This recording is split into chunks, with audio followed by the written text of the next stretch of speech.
Assalamualaikum warahmatullahi wabarakatuh.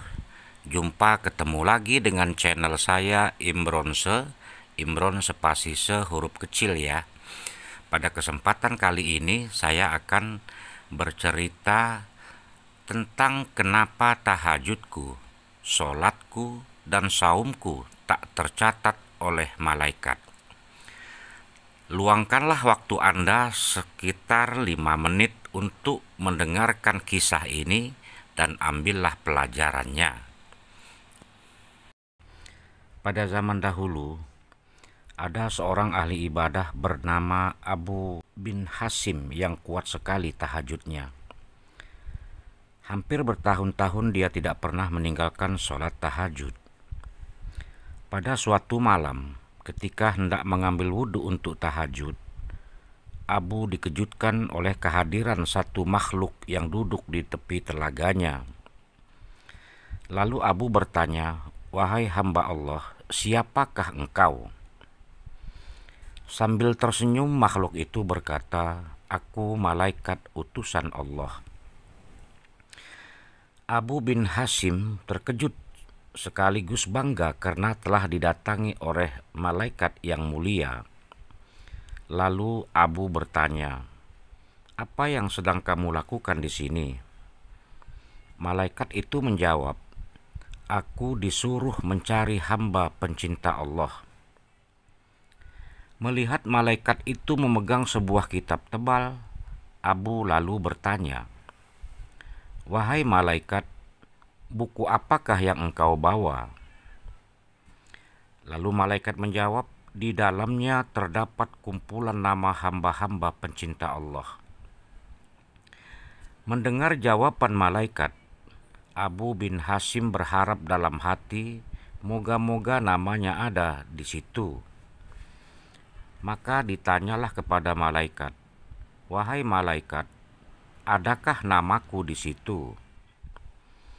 Abu menyangka namanya ada di dalam buku itu, karena amalan ibadahnya yang tidak putus-putus selalu mengerjakan sholat tahajud setiap malam, berdoa, dan juga bermunajat kepada Allah Subhanahu wa Ta'ala di sepertiga malam setiap hari. "Baiklah, biar aku lihat," kata malaikat sambil membuka kitab besarnya. Dan ternyata malaikat itu tidak menemukan nama Abu bin Hasim di dalamnya. Karena tidak percaya, Abu bin Hasim meminta malaikat mencari sekali lagi. "Betul, namamu tidak ada di dalam buku ini," kata malaikat. Abu bin Hasim pun gemetar dan jatuh tersungkur di depan malaikat. Dia menangis terseduh-seduh. "Rugi sekali diriku yang selalu tegak berdiri di setiap malam dalam tahajud dan munajat, tetapi namaku tidak masuk dalam golongan para hamba pencinta Allah," ratap Abu bin Hasim. Melihat itu malaikat berkata, "Wahai Abu bin Hasim, bukan aku tidak tahu engkau bangun setiap malam ketika yang lain sedang tidur.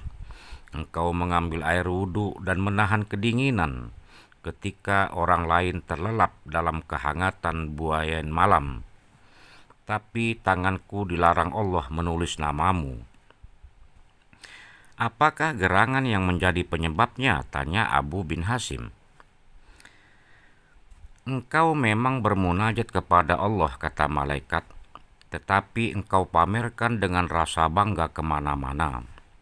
Engkau asik beribadah memikirkan diri sendiri, sedang yang di kanan kirimu ada orang sakit, ada orang lapar, ada orang yang sedang bersedih, tidak engkau tengok, tidak engkau ziarah.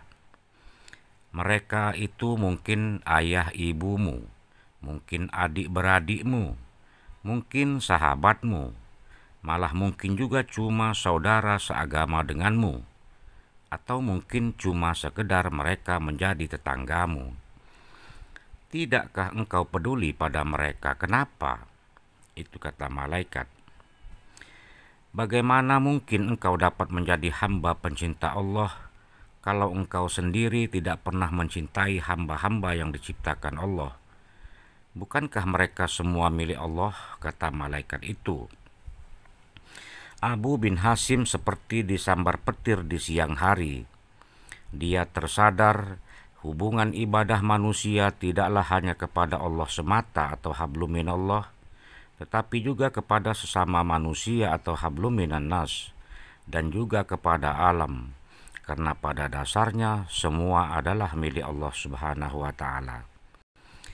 Janganlah bangga dengan banyaknya sholat, banyaknya puasa, dan banyaknya zikir, karena itu semua belum tentu membuat Allah senang. Saudaraku, jika kamu sibuk dengan ibadah ritual dan bangga akan itu, maka itu tandanya kamu hanya mencintai dirimu sendiri, bukan Allah. Tetapi bila kau berbuat baik dan berkorban untuk orang lain, maka itu tandanya kau mencintai Allah, dan tentu Allah senang dengannya. Bukankah engkau telah diamanahi dengan dunia seisinya? Jaga dan layani dengan baik, jangan rusak, jangan hancurkan. Buatlah Allah senang, maka Allah akan melimpahkan rahmat-Nya dengan membuat hidup kita bermanfaat bagi kehidupan. Kita juga harus hidup seimbang dalam beribadah kepada Allah Subhanahu wa ta'ala dan juga kepada sesama makhluk Allah di dunia ini. Demikianlah kisah ini, mudah-mudahan ada manfaatnya. Terima kasih. Wabillahi taufiq wal hidayah. Assalamualaikum warahmatullahi wabarakatuh.